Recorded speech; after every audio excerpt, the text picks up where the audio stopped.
Kemi is Madame Lucy's world. She is her only child. Every decision Lucy made, every effort she put into her daily life, was for her daughter. She promised herself that nothing would be too much to give, nothing would be too expensive to sacrifice, if only it would give Kemi the best life possible. Because she waited for long years before having Kemi, nothing is too big in her eyes to give to her. Before she gave birth to Kemi, life was not always easy. Especially after her wedding, she expected that within a short time she would carry her own child. But expectations sometimes don't become reality. Months turned into years, and years into many more. Each time she looked at the faces of other mothers carrying their babies, a quiet ache grew inside her. She tried, prayed, and waited, but nothing seemed to change. There were nights when she stayed awake, whispering to God for just one gift, the gift of a child she could call her own. People around her began to talk. Some mocked her, some pitied her, others gave unsolicited advice. But through it all, Madame Lucy never gave up hope. She believed that one day her story would change. And then, after a long season of tears and waiting, the day of joy finally came. Madame Lucy became pregnant and gave birth to her baby girl, Kemi. At the birth of Kemi, Lucy felt her world had been made complete. She looked at her little daughter and said within herself, "I will do everything possible to give my daughter the best of life." To provide that kind of life, Madame Lucy threw herself fully into her work. She was a businesswoman at Balogun Market, one of the busiest and most popular markets in Lagos. Every morning, long before the sun had fully risen, Lucy was already at her shop. She sold women's clothes, bags, and fashion items. But she wasn't just any ordinary trader. She had a special eye for beauty and style. She knew how to put together outfits in a way that transformed her customers completely. Very soon, word spread about Madame Lucy. Women from all corners of Lagos began to flock to her shop. Some came to buy dresses for themselves, others brought contracts, asking her to help change their entire wardrobe. She gained customers from the mainland, from the island, from offices, from wealthy homes, even from abroad whenever they visited Lagos. Her stall became a must-visit for fashionable women who wanted to stand out. Balogun Market was always filled with noise, the calls of traders advertising their goods, the bargaining voices of customers trying to get the best price, the scent of fried food drifting from the roadside sellers. Yet in the middle of all this chaos, Madame Lucy's stall had a kind of order and elegance. Bright fabrics lined the walls, neatly arranged bags hung in rows, and every new item looked ready to step onto a runway. Her hard work paid off. The sales were good, the profit was steady, and her name became well known in the market. With this, Madame Lucy began to build a life of comfort for herself and her daughter. She saved, she invested, and she made plans. Above all, she decided that her daughter Kemi would not attend just any school. She would attend one of the best. And so, with pride in her heart, she enrolled Kemi at Wall College. It was not just any school, it was a place for the wealthy, a school with modern buildings, clean classrooms, well-trained teachers, and facilities that were the envy of many. To send a child there was to make a statement that you belonged to the elite. For Madame Lucy, it was not about showing off. It was about giving Kemi every possible opportunity. She wanted her daughter to have the best environment to learn, to grow, and to shine. And with the success from her flourishing business in Balogun Market, she was able to afford it. Each term, she paid the fees without complaint, and each day, she thanked God for blessing her with both her business and her beloved Kemi. Kemi quickly became the pride of Wall College. From the very first day she stepped into the school compound, it was clear she stood out. Her uniform was always spotless, neatly ironed with sharp lines that spoke of a mother's care. Her shoes shone as if they had just been polished that morning. Her hair was always done beautifully, styled in neat braids or ponytails that framed her young face. But Kemi wasn't only beautiful on the outside. She was intelligent too. In her class, she was among the best. She answered questions with confidence, submitted her assignments on time, and her handwriting was so neat that even her teachers admired it. Soon, the other children began to notice her. They admired her poise, her intelligence, and the way she carried herself. To her classmates, Kemi became a sort of model. Some looked up to her, hoping to be like her. Teachers noticed her too, not just because she was brilliant, but also because she was respectful. Whenever she spoke to an elder, she used sir and ma naturally. She was polite, always quick to say thank you or please. These little things, combined with her shining presence, made her stand out even more. And Madame Lucy, her mother, played her part. She was not a parent who simply dropped her daughter in school and forgot about her. No, she was fully present. Often, she would visit Caritas Wall College to see how her daughter was doing. Whenever she came, she didn't come empty-handed. She always carried gifts for the teachers, little tokens of appreciation. Sometimes it was bottles of perfume, sometimes fashion accessories, sometimes other quality items she brought from her shop. She would hand them over with a warm smile, saying, "Thank you for your investment in Kemi." And she meant it. She valued the role the teachers played in shaping her daughter. Her way of showing gratitude was to bless them with gifts. Teachers admired this about Madame Lucy. They would smile and say, "We don't see parents like you every day." To them, she wasn't just dropping her child and leaving. She was partnering with them, standing beside them, and ensuring her child had the best support. But as Kemi continued to shine, both in her academics and in her presence at school, not everyone was happy. You see, when a child shines so brightly, it attracts both admiration and envy. For while many children respected her, one child in particular could not stand the attention Kemi received. And that child was Shola. Shola was in the same class as Kemi. She was also from a well-to-do family. Her clothes were fine, her shoes were neat, and her hair was done with care. But in spite of all this, she always felt she was in Kemi's shadow. Teachers praised Kemi more, classmates liked her more, and when people spoke about the shining stars of the school, Kemi's name was often mentioned. This quietly stirred jealousy in Shola's heart. At first, she tried to ignore it. She told herself it didn't matter. But day after day, the more she saw Kemi's light, the more she felt overlooked. Until finally, she carried the matter home and complained to her mother. One evening after school, Shola went home in a mood her mother could not ignore. She dropped her bag carelessly on the couch and folded her arms, pouting in silence. Her mother looked at her and asked, "What is it this time? Why are you looking like someone stole your joy?" Shola hesitated at first, then finally said, "Mummy, there's a girl in my class who thinks she's better than everybody. Every teacher is always praising her. All the students want to sit near her. She dresses so fine, and everyone looks at her like she's a princess." Her mother asked, "Who is this girl?" And Shola replied, "Her name is Kemi. She's the daughter of one woman in Balogun market. They say her mother is Madame Lucy." The moment her mother heard the name, her face changed. She had heard of Madame Lucy before.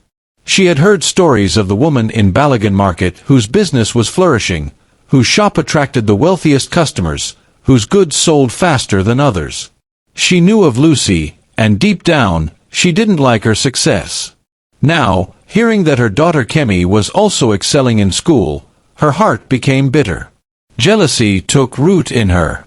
She told herself, "So, this Lucy wants to shine in the market and still shine through her daughter in school? No, I will not allow it." From that day on, Shola's mother began to plot. She tried different means in secret. At night she spoke words, hoping to cover the brightness of Kemi. But each time she tried, nothing happened. Kemi continued to shine. Her beauty, her intelligence, and her favor with people only grew stronger. The mother became restless. She muttered to herself, "Why is this child untouchable? Why is her light not going dim?" What she did not know was that every night, Madame Lucy lifted her daughter in prayer. While others slept, Lucy would kneel by her bed and call on God to protect Kemi. She prayed over her health, over her friends, over her going in and her coming out. She prayed against every unseen arrow.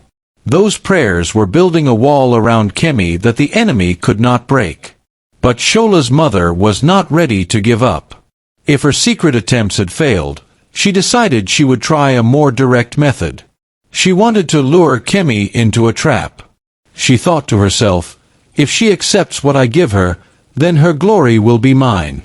And so, she came up with a new plan, one that involved her daughter Shola, and a gift that looked harmless on the outside, but was carrying darkness on the inside. One Saturday morning, Shola's mother went into the city. She visited one of the shops where beautiful accessories were sold, and there she bought 2 pairs of eyeglasses. They looked very fine, modern, stylish, the type children would gladly wear to look fashionable. One was ordinary, but the second one, she had carefully prepared with evil intentions. She whispered over it, spoke words to carry her envy into it, so that whoever wore it would lose their brightness, their favor, and their glory. When she got home, she called her daughter and handed her the glasses. "Take these to school," she said. "One is for you, the other is for your friend Kemi. Give it to her as a gift. Once she accepts it and begins to wear it, her shining will end." Shola nodded. She didn't fully understand the depth of what her mother was planning, but she trusted her. She tucked the glasses into her school bag, determined to deliver them on Monday. When Monday came, Shola waited for the right moment. During break time, she walked up to Kemi with a smile on her face. "Kemi," she said, "my mother bought me these glasses, and she told me to give one to you. They are so beautiful. Look, one for me, and one for you. Please take it." She stretched out the glasses toward her. Kemi looked at them for a moment. They were indeed beautiful.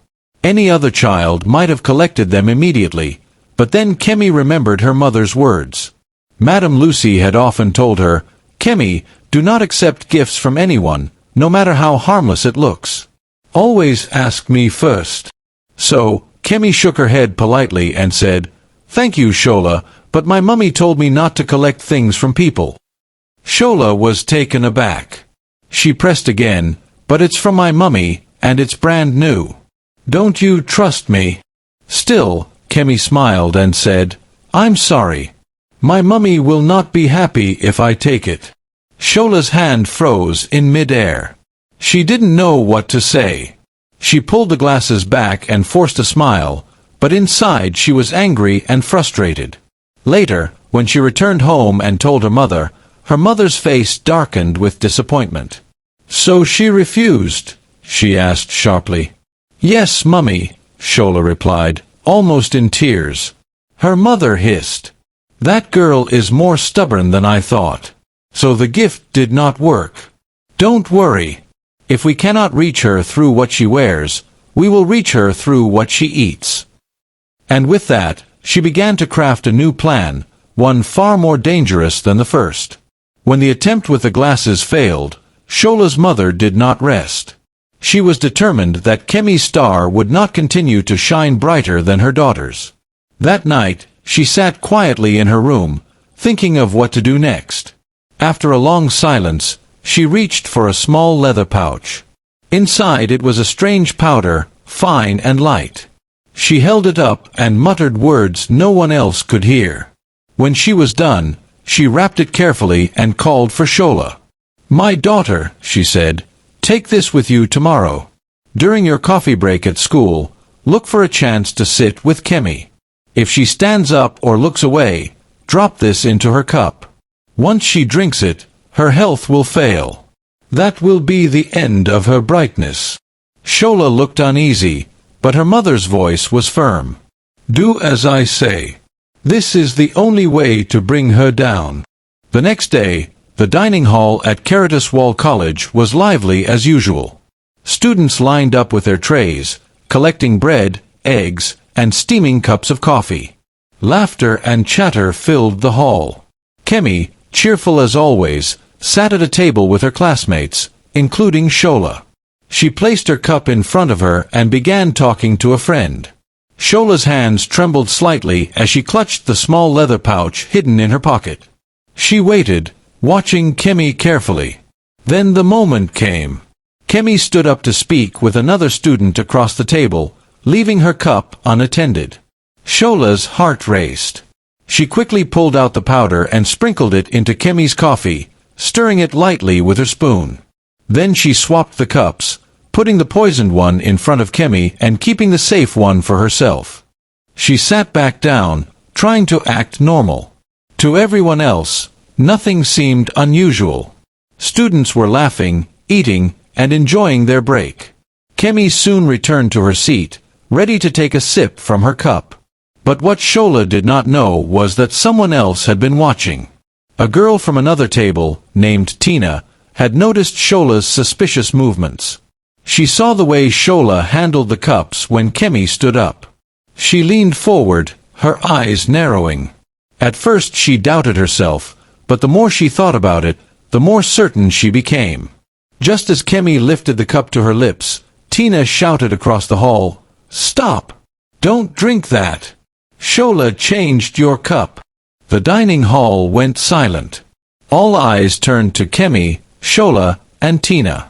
Teachers and dining staff rushed over immediately. The dining master grabbed the cups, sniffed them, and frowned. Something was not right. He ordered both girls to stand up and explain themselves. Kemi, shocked and confused, said she had no idea what was happening. Shola, on the other hand, was trembling. The more the teachers pressed her, the less she could defend herself. Eventually, the truth began to unfold. The matter was taken straight to the school head's office. With witnesses and evidence before them, the truth of Shola's attempt was undeniable. The head of Wall College listened as the dining master and several students gave their account of what happened in the hall. Tina spoke with courage, describing exactly how Shola switched the cups when Kemi stood up. Other students confirmed they had seen her acting strangely that day. When the two cups were tested, the truth was clear.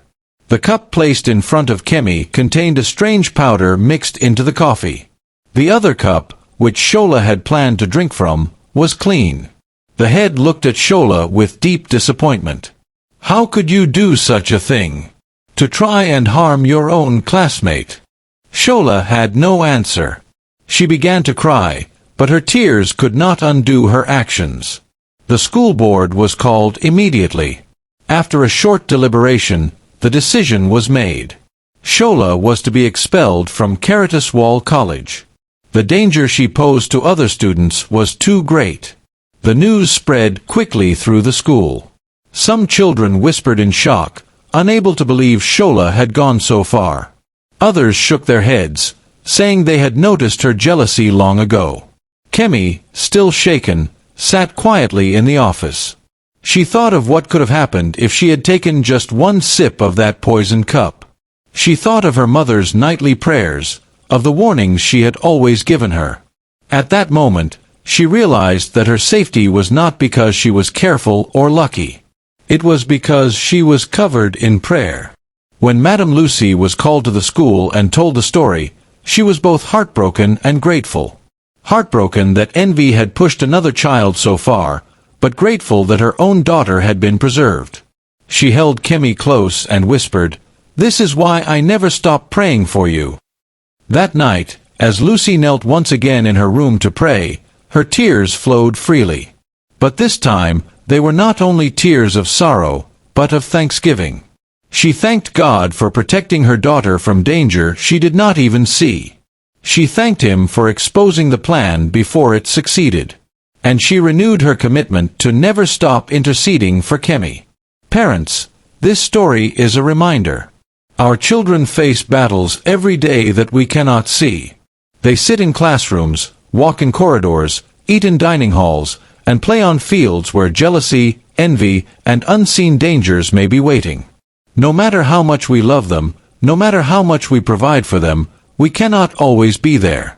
But our prayers can go where we cannot. Kemi was saved not just because she was smart enough to refuse a gift, or because someone noticed the cup in time. She was saved because her mother had been building a wall of prayer around her for years. So I ask you, when was the last time you prayed for your child before sending them to school? When was the last time you spoke protection over their day, their friends, and their future? Do not wait until danger strikes. Cover them daily with prayer. Because one prayerless moment could cost what no parent is willing to lose. What do you think would have happened if Tina had not spoken up? Do you believe Kemi's refusal of the glasses was ordinary wisdom, or was it God answering her mother's prayers? Share your thoughts in the comments. And remember, pray for your children today. Their future may depend on it.